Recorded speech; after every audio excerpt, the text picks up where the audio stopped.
It's Friday, March 6, 2020. Welcome back to CBS This Morning. I'm Gail King with Anthony Mason and Tony DeCopel. As the coronavirus spreads across the country and around the world, we are dedicating this hour to the deadly outbreak. Now, the goal of our special, we're calling it Coronavirus, a race to respond, is to provide critical information on how the virus is being tracked and treated. We'll answer your pressing questions and let you know how to protect yourself and your family. We have a team of reporters around the world. They'll share the latest on infection numbers, supply shortages, and the economic impact. We also have a panel of health experts who will be answering your questions. But first, a look at how we got here in a special eye-opener at 8. We've got breaking news from China, where the coronavirus outbreak took a very frightening turn. Ramy Inocencio left Wuhan, the epicenter of this outbreak. We got out earlier to take a look, and an officer really yelled at us to leave. 240 Americans have left the epicenter of China's coronavirus outbreak. A lot of people actually scared, mistakenly thinking that this flight was arriving full of sick people. Remember, right now, there's no vaccine in the near future, and there's no medication. The situation on the Diamond Princess deteriorated. Frankly, I have to tell you now, we're becoming quite afraid. Unfortunately, one person passed away overnight. We cannot make predictions as to how many cases, but we will have more. The possible outbreak of this virus is not happening in a major city, instead in this leafy suburb. We're definitely going to see more cases. We have not been testing as they have in other parts of the world. And I went to see Tara in the green room. Do you have your stethoscope in your purse? Could you feel my forehead? Vietnam is out with an insanely catchy PSA to spread awareness about the coronavirus. Isn't that what's great about music, guys? That even when you don't know the words, you hear the tune and it's catchy. And it makes this whole scary thing a little lighter to deal with.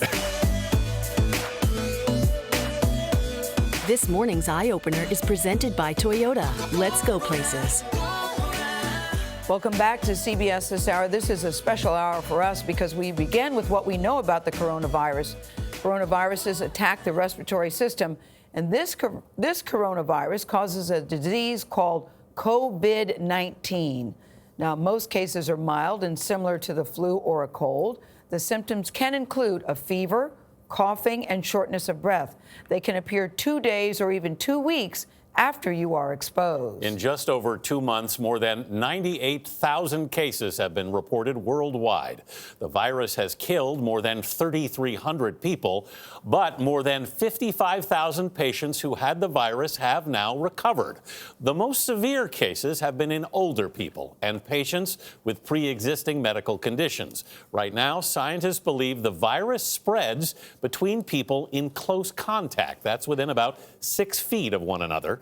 Public spaces are being sanitized in hopes of containing the virus. You can get it from an infected person's cough or sneeze, or possibly by touching something with the virus on it, like a door handle, and then touching your face.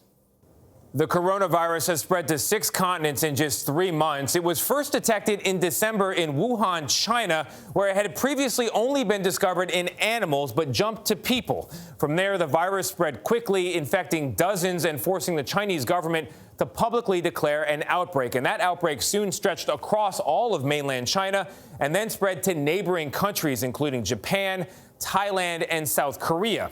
Across the Pacific, on that very same day, it appeared in Washington state. That is the first known case in the United States. By February 5th, the virus was on board the Diamond Princess cruise ship, docked at the time in Yokohama, Japan. Of the 3,700 passengers on board that ship, the virus infected 706 of them. Eventually, American passengers were brought home to military bases here in the U.S., and the virus, unfortunately, hitched a ride with at least 46 of them. Meanwhile, the virus landed in Iran. No clue as to how it got there. It also exploded in Italy. 124 cases became 888 cases. That is the largest outbreak to date outside of Asia. Germany, Britain, Croatia, France, and Spain have also reported cases all throughout Europe, and then also in the southern hemisphere. Brazil, Nigeria, Ecuador, and South Africa, cases there. All told, 89 countries worldwide are now reporting cases. And here in the United States, there are 21 states reporting at least one case of the coronavirus. And that leads us to today. One of those states is New York. Meg Oliver is in one of the nation's busiest transportation hubs, New York City's Penn Station. Meg, the commuters there seem concerned. Anthony, good morning. They tell me that they are definitely thinking about it, but as you can see, they're still going about their daily routine. I commute an hour a day by bus and subway, and I can tell you that I have seen more people using hand sanitizer. Here in Penn Station, more than 650,000 people pass through here every day. That's a lot of people in packed quarters as coronavirus fears spread. Cases doubled to 22 in New York State Thursday, and more than 2,700 people are being monitored. Now, nationwide, there are at least 230 confirmed cases of coronavirus, at least 12 deaths, 11 of those in Washington state. Now, those fears are creating a rush on hand sanitizers, masks, and cleaning supplies, sending sales up an estimated 817%. Store shelves are empty across the country. We went to a supply company in New Jersey where employees are working overtime to keep up with demand. The company's owner says it's hard to restock because many of the products are made in China. Cargo ships aren't the only ones being kept from our shores. Now, for all of these people traveling by rail, Amtrak tells us they are cleaning more trains and stations and using more disinfectant. Gail? All right, Meg, thank you very much. Our Asia correspondent, Ramy Inocencio, has reported on this outbreak from across the region. First in January from the virus epicenter in Wuhan, China. Then from South Korea, that was in February. Now in March, he's in Japan. Ramy, Tokyo, let's talk about that first. It's usually a bustling city. What's it like now? Gail, good morning. I'm at the famous Shibuya Crossing. Think of it as Tokyo's version of Times Square, really one of the world's busiest intersections right behind me. Now, up to 2,500 people cross this thoroughfare every single time these lights change. And if you can believe it, this Friday night right here, this is actually relatively peaceful. Now, here in Japan, more than 300 people have been confirmed to have coronavirus. Unfortunately, at least 6 people have now died. But the interesting thing is that only about 900 people each day actually get tested for the virus. Now, that really, truly pales in comparison to the country just west of us. That, of course, is South Korea, where about 10,000 people, that's right, 10,000 people get tested every single day there. So far, South Korea has more than 6,000 confirmed cases. That's the most for any country outside of China. But the death rate, get this, is relatively lower at only about 0.7%. Now, that could be thanks to innovative measures like drive-through testing. You heard that right, where medical workers decked out in protective clothing actually screen drivers who get to stay behind the wheels of their cars. Now, earlier, I spoke to Sharon Crawford. She's an American teacher in Daegu, where most of South Korea's infections are happening. She told me she actually feels safer there than the United States. What can the U.S. learn from what's happening where you are? I think transparency is a huge deal. I think being more prepared for potential outbreaks. I don't think America is prepared. And Japan now says that starting this Monday, they are going to be quarantining any traveler coming from China or South Korea for the 14 days that they are still in this country. And of course, looking ahead to this summer, don't forget Tokyo is host of the Summer Olympics. That starts in July, just about 3.5 months from now. They say that preparations are still continuing, at least for now. Tony? For now it is. Ramy Inocencio in Tokyo for us. Ramy, thank you very much. Italy was the first European country to ban flights from China, but that did not stop the virus from ballooning out of control there. Charlie D'Agata is in Rome for us, where the Italian government faces a massive challenge. Okay, right away, let's get to those numbers overnight. The largest single-day increase since this outbreak began. There are now nearly 3,900 cases. 148 people have died. We're outside Italy's #1 hospital for infectious diseases, and you might just be able to make out those silver tents behind me. That's essentially a triage, and you see them outside hospitals, especially in the north, which has been hardest hit. And this is where people that may have the infection can be treated and looked after without spreading the virus to the rest of the hospital. Across the country, schools and universities have been closed. Italians had actually been urged to keep some distance from one another, which obviously doesn't come naturally in a country like this. This is also home to Europe's oldest population, the elderly, have been advised to stay indoors for now. What you don't see out on the streets is a bunch of tourists. Across the globe, hotel cancellations are up to more than 70%, and Italy is at the top of that table. Gail? All right, Charlie Daggett reporting from Rome. Thank you.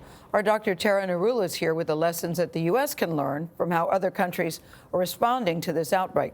Tara, good morning. Sometimes I wonder that they know something we don't when we see they shut down their whole schools or restaurants are empty. But let's talk about that drive-by program. What can we learn from that? What impact does it really have? So this was really ingenious and so creative. And, you know, South Korea took a lesson from what happened with their experience with MERS back in 2015, where they really were not prepared.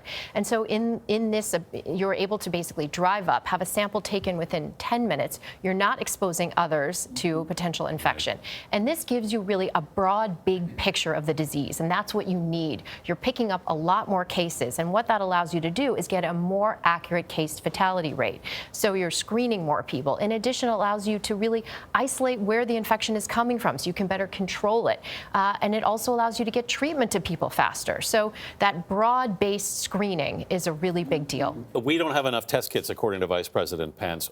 How do we learn from other countries to better manage our response here? Well, we need to start learning from other countries. And really, speed is the critical thing. You know, we know that even in general medicine, the quicker you pick up on a disease, the quicker you can treat it and deal with it. And that is also the case with epidemics and pandemics. And so one of the other things that other countries have done a good job at is this concept of social distancing. So not congregating in mass areas where you could potentially get exposed. You know, in South Korea, they have a marketing campaign now where they're saying, you know, hold on, let's not get social, you know. So we have a lot to learn. All right, Tara, thanks.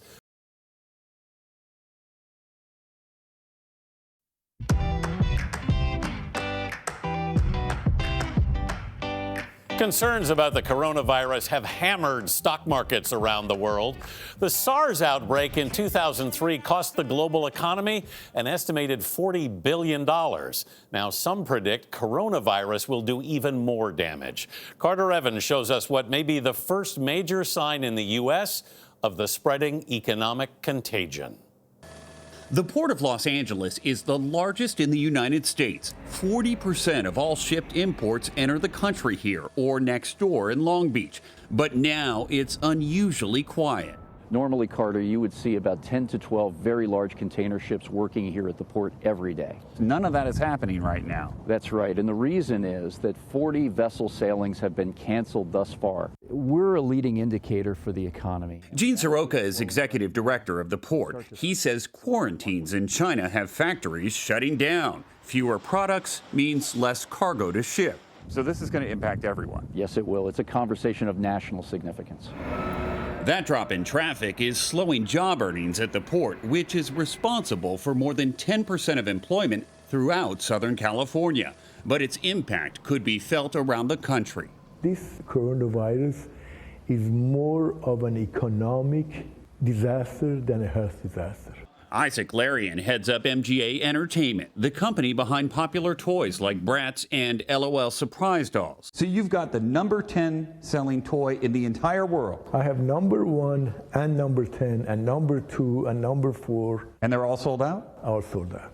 By some estimates, China produces 85% of the world's toys, the 8th biggest import that usually comes through this port. But with their factories only operating at 40% capacity, products might start disappearing from U.S. store shelves. If this thing doesn't come under control within the next 2 to 3 weeks, it is going to affect. So whether it's toys, whether it's consumer electronics, whether it's apparel, all of these things are going to get affected.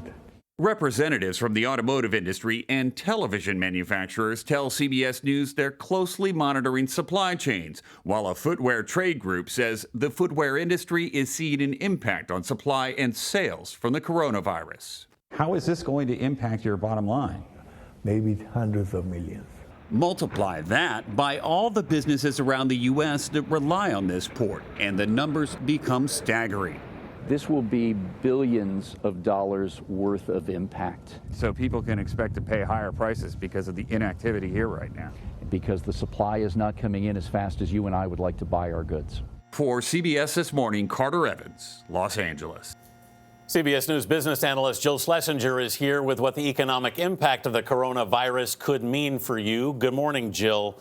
We've seen stock market really unsettled, extremely unsettled. How significant is the risk of a recession right now? Well, right now, economists are not calling for a recession. And the OECD said global growth could actually be cut in half because of the coronavirus, from 2.9% to 1.5%. Here in the U.S., I speak to a lot of economists. They say, we think growth in the United States could go from, say, around 2% to 1.5%, as is. However, they are increasing their odds of a recession in 2020 to 50-50. And that's a big jump from where we were just 6 weeks ago. All right, so that's a big change. Companies are going to be adjusted. What do regular people do to prepare? Well, I think if you look at what you really should do right now, it's about those old habits that we want you to have. We want you to try to take any extra money and put it in a safe place, an emergency reserve fund. We've always talked about 6 to 12 months of your living expenses in a safe place.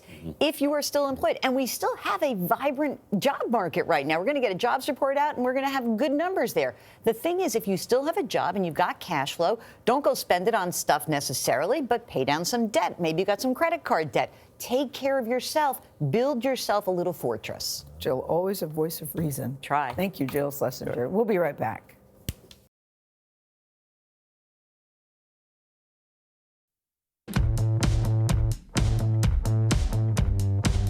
Welcome back to CBS This Morning in our special hour, Coronavirus, a Race to Respond. So our goal this morning is this: to inform you about what we know, where we're headed, and how to protect yourself and your family. As the virus spreads, we are starting to hear firsthand accounts of people directly affected, including passengers who were quarantined on the Diamond Princess cruise ship.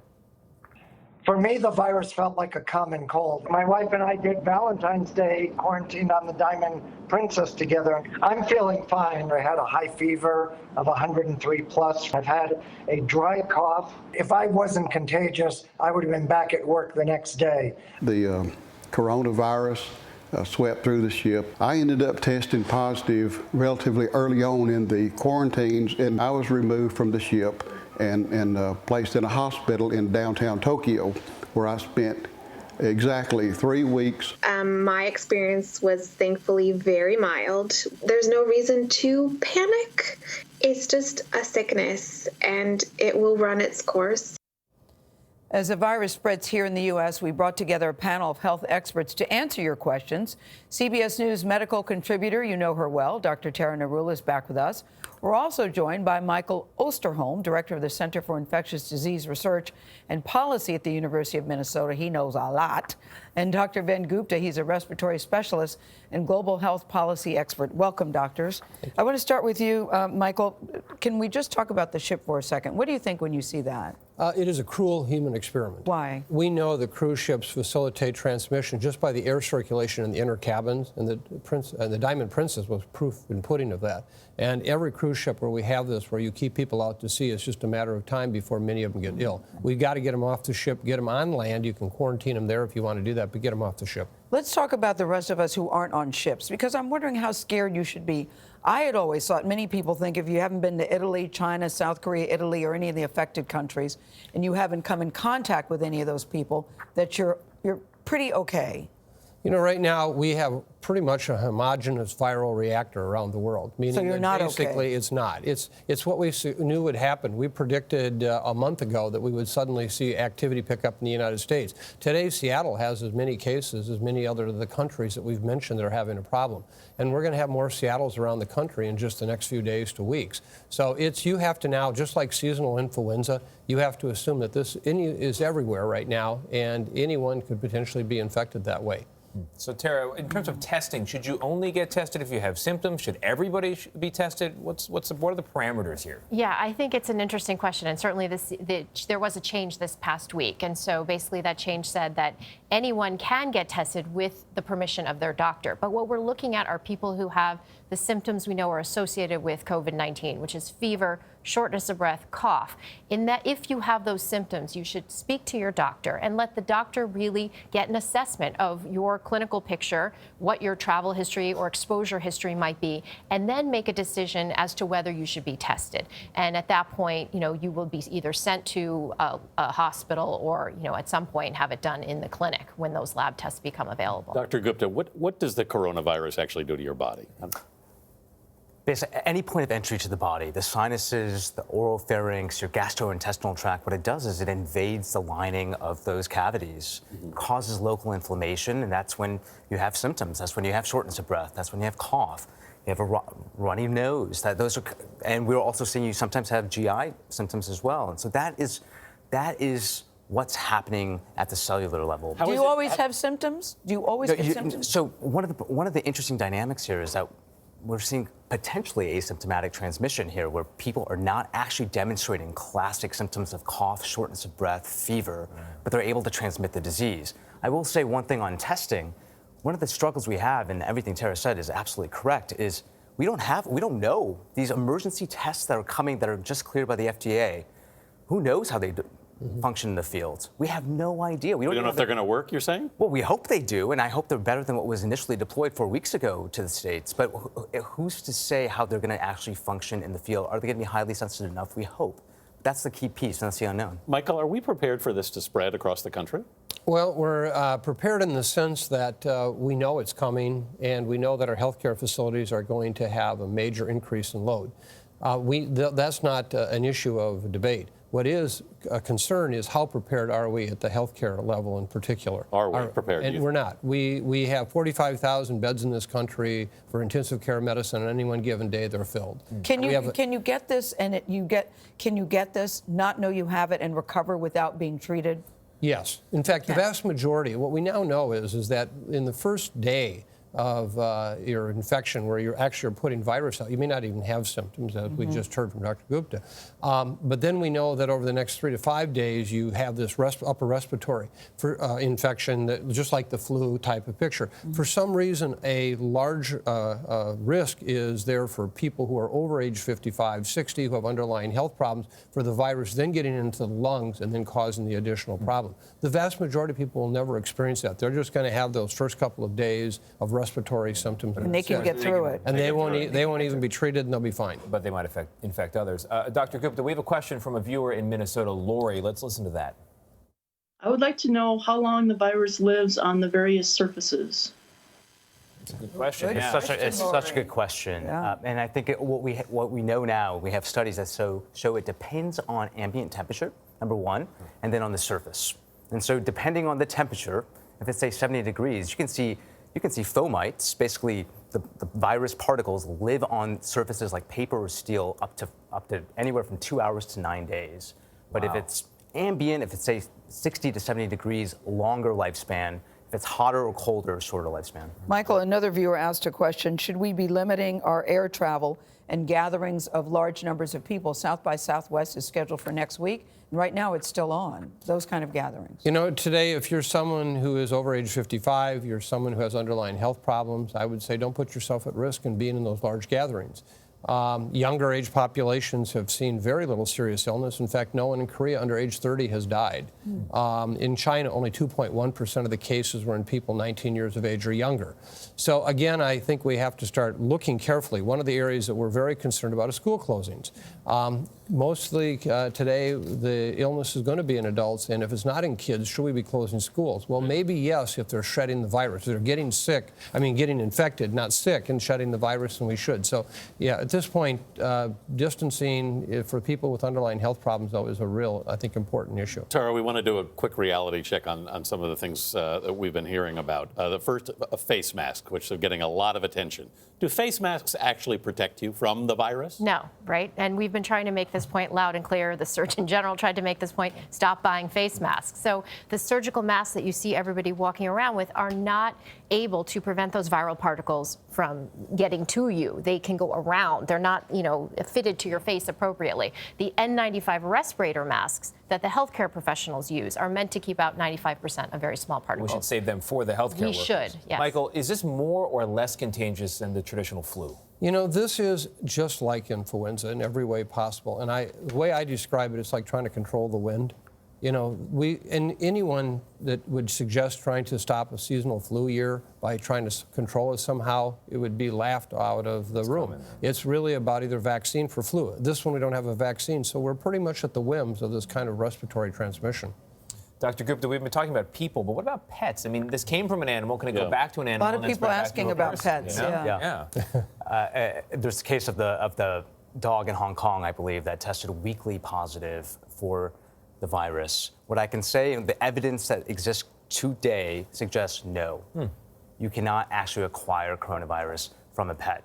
I think we'll wait. It's a wait-and-see approach, though, because we just don't know enough information. But right now, the evidence suggests no. What a lot of hand sanitizer being sold everywhere. What products should we be using, if any? Any alcohol-based hand rub, which, you know, the one that we all talk about is Perel, but there are a number of them on the market, and they do help. And they not only help with this, but we have a lot of other infectious diseases the three of us are worried about besides influenza, and that helps a lot with those too. Yeah. What about the liquor cabinet at home? It is a Friday. Will that wash anything away? Get the great public health message on alcohol. That way is lots of alcohol in moderation. Somebody said Lysol too, Tara. Right. So the EPA just released a 5-page letter that lists all the potential products that can be used against COVID-19, and they've been shown to be effective against viruses that are even harder to kill than COVID-19. Lysol is one of those products listed. Also Clorox, exactly. We know that the COVID-19 virus is surrounded, it's an enveloped virus by a fatty layer that can be broken down easily by these disinfectants. All right. Tara, Vin, and Michael, thank you all very much. Very helpful.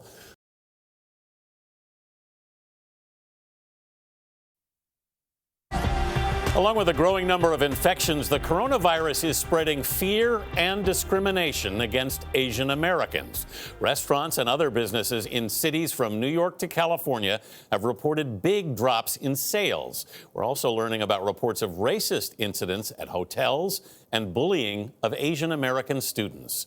Weijia Zhang visited a struggling Chinese restaurant in New York City. Weijia, what did you learn? Oh, good morning, Anthony. It is clear that Asian Americans are facing discrimination over a disease that does not discriminate. The CDC says Asians are not more likely to contract or spread coronavirus than anyone else. Politicians are now working to combat racism, but one restaurant owner we spoke to said the damage is done. How has coronavirus impacted your business? Tremendous. Kin Lam's family has owned a popular New York City dim sum restaurant for more than 4 decades. You've been through SARS, you've been through swine flu. Yes. Is coronavirus different when it comes to business? Yes. And then when you talk about swine flu and H1N1, we didn't feel anything at all. Lam says he's lost $1.5 million and business is down around 50%. What do you think the reason is? The reason is because Chinese started the coronavirus, but they're just scared to get infected by Chinese people. And they think Chinese people are at a Chinese restaurant? Yes, yes. And it's not just at restaurants. You haven't heard of the coronavirus? So what does that have to do with us? Last month, a man posted videos on Facebook that appear to show employees at 2 hotels in Indiana turning him away. So no Asians can stay here. Why is that? Because of virus. CBS News reached out to the alleged victim but did not hear back. Wyndham Hotels and Resorts, which owns both hotels, said in a statement they are deeply troubled by these incidents as they are not reflective of our values or our expectations of franchisees, and they're treating this matter seriously. The racism has also surfaced in classrooms. In Madison, Wisconsin, school officials say there's been comments made toward Asian students, and they're working to stop those responsible. And really seizing that moment to educate that student so they understand that their words have meaning and can be hurtful. It's not just in the U.S. Asians around the world have reported discrimination linked to coronavirus. He shouted, I don't want your coronavirus in my country. Jonathan Mock is a student from Singapore studying in London. He told the BBC he was walking down the street last week when 4 people attacked him. Actually, such a serious problem that has plagued us for a very long time. There's also been apparent attacks in New York City, posted on social media. Yo! I don't want him under me. Tell him to move. Peter Koo is a councilman in Flushing, Queens, a predominantly Asian neighborhood. Asian Americans are just like other Americans. We are all susceptible to virus. In other major cities across the country, politicians have tried to combat racism and misinformation. There's been a lot of xenophobia against folks who are part of our Asian community. showing support at rallies and by dining in restaurants. But Lamb worries the road to recovery is a long one. It sounds like Corona is crippling businesses. It's crippling communities. It is. Do you think the damage is done? The damage is already done. It's already done. Lamb told us business continues to drop every day, and he doesn't think they have seen the worst of it yet. The New York State Assembly just passed a measure that allows the governor to direct emergency funds to small businesses impacted by coronavirus. And I agree with that sign. Fight the virus, not the people who have it, because that's all of us. Exactly right. You know? It's so important that you're doing this story, though. We should let people know that this is happening and that it really is not okay. Well, the community feels like, they're fighting two diseases here. Exactly. The disease of corona, but also bigotry. Yes. And I really feel for those young kids, especially who too. are Americans that are being made to feel like the other. Yeah. Weijia, thank you very much. Thank you.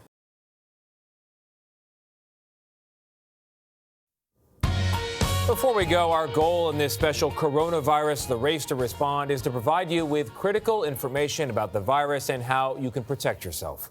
Our Dr. Tara Narula is back with some final tips, beginning with one that's been kind of an undercurrent to this whole hour, which is don't panic. Right, an undercurrent for everyone. I mean, every patient I see, every family member I talk to. So there is a low level of anxiety throughout the country right now. And I think the key to kind of regaining a little bit of control and less anxiety is information. There's power in information, in accurate information, and transparency. So one of the great resources is for individuals to go to the CDC website. There is so much there that's up to date and accurate. Mm-hmm. So we've talked a lot about all these products flying off the shelves. What should people actually buy? I know. I went yesterday and I could not find anything. So it's important to keep, first and foremost, prescription drugs. Okay, if you have to be in your home for 14 days, you want to have at least a 2-week supply of your prescription medications or other essential medications, non-perishable foods, diapers, formula, anything that you might need if you are required to stay at home. And one last tip that my 7-year-old daughter loves, because she loves making slime, is you can make your own hand sanitizer. So 2/3 a cup of rubbing alcohol, 1/3 of a cup of aloe vera gel, and a little bit of essential oil. And there you have it. If you can't find Purell. Very cool. As long as it's over 60% alcohol, that's the important part. Thank you, Tara. Tara will continue and answer your questions about the coronavirus on Facebook Live right after the show. Just head over to our CBS This Morning Facebook page to join that conversation. That'll do it for our special hour, Coronavirus, the race to respond. We'd like you to have a great weekend. As Dr. Tara said, don't panic. Be prepared. See you on Monday. Be prepared. See you Bye-bye. Monday.